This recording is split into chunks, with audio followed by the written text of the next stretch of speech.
I am Toastmaster. Hello, Toastmasters. No case for the series.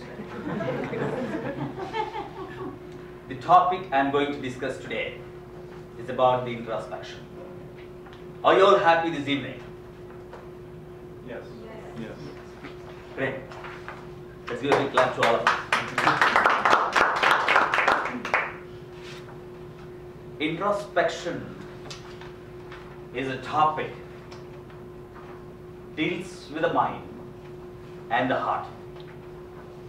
Mind and the heart. We always be confused between the fight for a mind and the heart. Let's talk about some of the small fable. Fable is a story. It's not the. I'm not going to do any deceptive kind of nature today.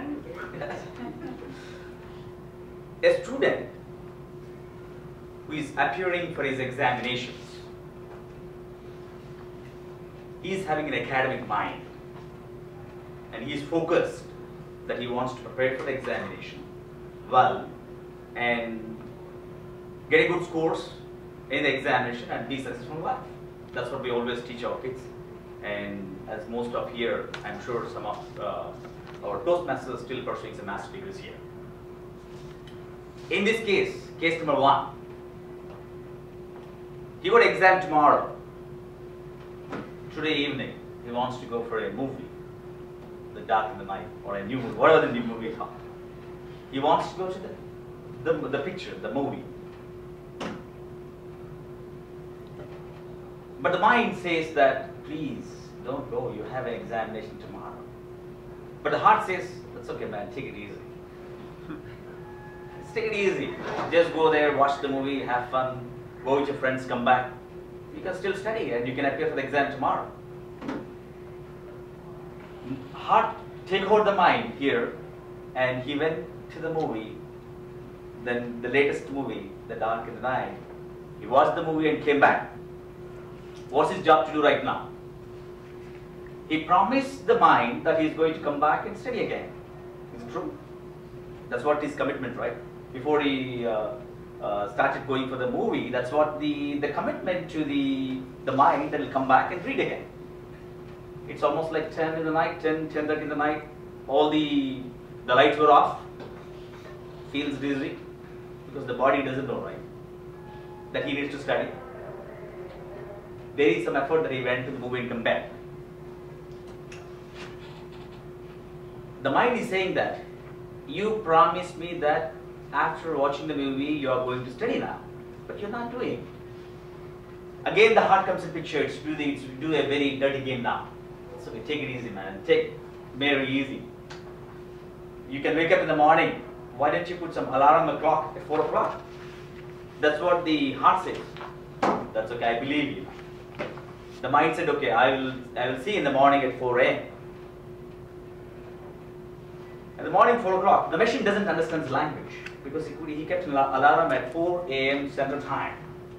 4 a.m. Central, the alarm is on. The machine doesn't know the distinction between the mind and heart. So it started alarm because it doesn't know the difference between mind and a heart. Then again, the mind comes in picture. If you are not going to read right now, you know what? Your parents spent so much money, and this is your career, and this is going to decide your life. This is going to decide your career at this point. Better be. He said, okay. But whereas the heart again says that, be comfy, sleep, man. Don't worry. You wake up again at 6 o'clock. You want to be really lay back, relax. Again, he slept for a couple hours. Usual time 7 a.m.